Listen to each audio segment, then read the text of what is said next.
You know what's coming up soon, Niran? Christmas, isn't it? It is. And I think the people watching should treat themselves, whether it's their own or whether it's theirs of someone they love. Yes, I think they should. Bit down below, you know? Yeah, exactly. You've got to treat yourself at Christmas as well, right? It's as well as treating important everyone else. to keep the garden clean. The garden. Yeah. So what should they do now? What do you think the people should purchase from maybe today's video sponsor, Manscaped? Well, I think obviously the viewers should go over to manscaped.com and invest in a lawnmower 4.0 to make sure that little drummer down there is kept in spick and span condition. Oof, blimey. And you know what they can do? I think if you use the code last lap, you might get 20% off. 20 whole percentages off. I can count to 20. Like it's such a good deal, right? Yeah. And it's got a little light on it as well. Yeah, exactly. If you check, like it's actually sick. Yeah. I'm pretty sure it's waterproof now as well. Bruv, it makes it like shower. You could if shave you in the shower in the shower. dark. Yeah, right? yeah.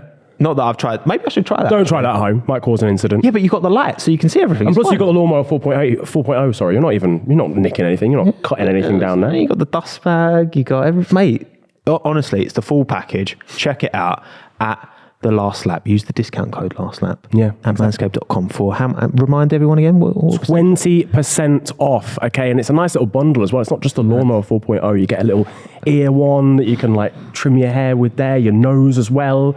And it's all together. You can like wrap it up nicely. Get some nice Exactly. wrapping paper. Yeah, easy. Slap it in a box. Yeah. That's simple, mate. Get some like Max Verstappen themed wrapping paper maybe if you want. If you're more of a Lewis Hamilton kind of guy, you could do Yeah. that. So, you know. Maybe if you're fancying the Valtteri Bottas moustache style, but down there, then this is the one for you as well. Get one of Valtteri's bucket hats, put it in there, and then tie it up. Boom. Simple stuff. 2 gifts in one. 2 gifts. Manscaped 4.0. Do it. 20% off. Go and check them out right now. Done.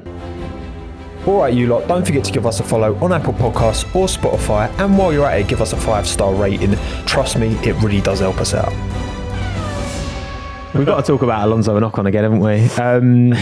Because, okay, coming out of this whole situation where obviously in the sprint, there's contact, and then later in that same lap, there is a contact again, and Fernando loses his front wing. I'm sure they made contact on turn one as well. They were very, very close. Yeah. What do we make? Because Fernando's not one to leave teams without there being some kind of shenanigans going on. Yeah, Tom Brand. What do we make of all this? Fernando is that Taylor Swift song, like, I'm the problem, it's me.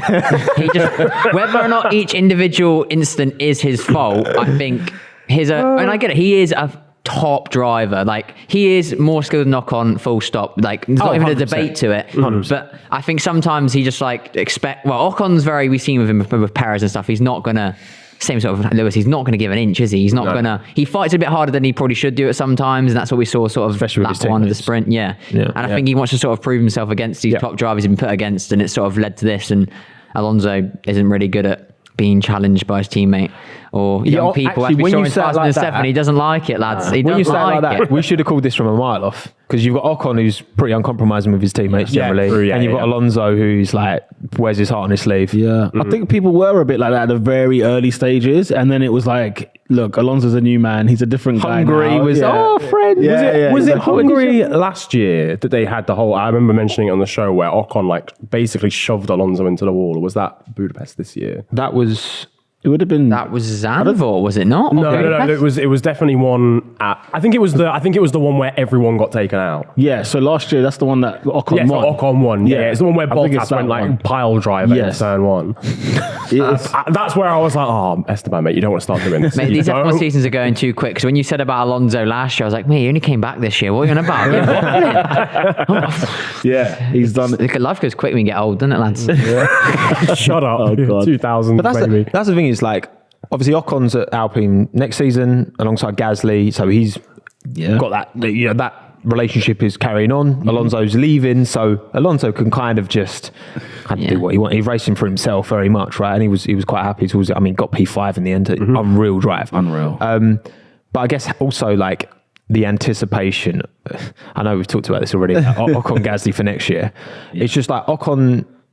I think Ocon doesn't get enough credit personally, and maybe it's because he's a driver I like and I kind of tend to follow him a bit more closely, but he's out qualified Fernando numerous times. He's out paced Fernando, not most of the time, but he's done a good job. And it will be interesting to see that next year. But also, like with Fernando leaving, you can tell that he's kind of driving with and maybe he always kind of drives with that freedom, but also going into next year alongside Lance Stroll, who is also known for squeezing his teammates. Yeah, it's a match that looks like it's going to be made in hell. Oh God, yeah, it does. I mean, I think with Alonso this year, I think it was a case of, look, we're going to be a team. Let's try and get this team as far ahead of the grid as possible. And then there came a point where it was like, do you know what? He obviously hates what's going on at Alpine and was like, screw this, I'm out of it. And then it kind of started this, the silly season kind of really kicked off with him, or maybe with Vettel really retiring. But I think, as you say, towards the end of this season, he just thought, screw this, I don't give a damn. I'm going to go back to the way that I am known for, more or less. And I'm going to go for every single thing. And even if, because he mentioned that, when he had his incident with Ocon, he said something about, we could have had a good race, but it was our friend that ruined the race for us. And then what was the other comment he made last night? He said something else. Basically, finally, it's over. It's over. As in racing with Ocon, which is, and he sounds like he's had it. We had this at Ferrari, we had this at McLaren. He is hacked off with this team now, and he doesn't care. And so, to see him do the drive he did in the Brazilian Grand Prix or the Sao Paulo Grand Prix was pretty, like, it kind of reminds you, like, oh yeah, he's still this good. Yeah. Safety car helped him, but still this good. His sort of relationship with teams is like, reminds you of that one like friend. It's like, oh, he just always seems to get the wrong girls in relationship or wrong guys in relationship. No, you are the issue. You're the problem, mate. Like, there's this common denominator along all of these things. It's just you're in them. But I think with every situation with Alonso, there's always like an asterisk. Like, you could say it's always him, but then there's always a reason. Yeah, I don't know. As well, I feel a bit differently about this time with Alonso, because I think in the past, I think he's been guilty of being, in my opinion, like too critical of the team, like too like GP2 engine. Focusing too much of that energy internally. I think for most of this time in Alpine, he's been like, the shithousery has always been like fucking with the FIA or whatever. Yeah, I mean, like, I'm fine with that. To be fair, it was quite chill last season as well, because I wasn't keen on him coming back for that exact reason. Like, I liked him when I first started watching, then as he started complaining all the time, I like grew to just sort of not dislike him, but sort of like, oh, come on, like, stop. Yeah, like you said, you might be being a bit overcritical, but when he came back last season, he seemed such good vibes. Yeah, like, that's really what I happy, mean. chilled out, and then it's just only recently you've seen him get a bit more aggy. But I mean, you sort of can see why. Because he's leaving, isn't he? Yeah. But to be honest, I'm surprised he wasn't letting this off beforehand. The reliability of that Alpine and the amount of times he's been completely screwed over in That's really what I mean. good positions. He is kind of entitled to be annoyed. Yeah. GP3 engine. Yeah. And that's the thing. Like, I think last year he thought, look, we're going to build this car, see how it goes. Next year, this is the one where it's going to be everything. And then they brought out a rocket when remember the first couple of races this year, they were bloody good. And then it was like, why can't we get this car to finish a bloody race? Like, every single time. Was there like a P2 that he was sort of looking at in qualifying in Australia or somewhere like that? Yeah. And it kind of Australia, Jeddah, then it blew up. Everything just kept blowing up. And I think he just, that's probably why we got this Aggie Alonso towards the end, because it's like, there was so much potential in this. Yeah. Now he's going to another team where there's potential again. Let's see how long that takes. If I'm Aston Martin, I'm like, you know what? No, I think Alonso knows this is the last roll of the dice at Aston Martin. I think it'll be fine. Yeah, okay. I think he'll be all right. I think it'll be all right, Aston Martin. I've got confidence. Even if it's not all right, maybe I'm naive. Him going head to head with Lawrence and Lance Stroll is going to be phenomenal to watch. They have to do behind the scenes. They're going to have a stuff. scrap. That has to be done. I'm calling it pit wall of, let's say, late in the season. Austin, we're going to have Lawrence Stroll in a headlock with Fernando Alonso there, and Lance is like hiding in the back, like running back, like, Daddy, stop. No, Fernando's going to have both in head. Yeah, I was going to say, one in each. I'm sure Fernando's the dominant one.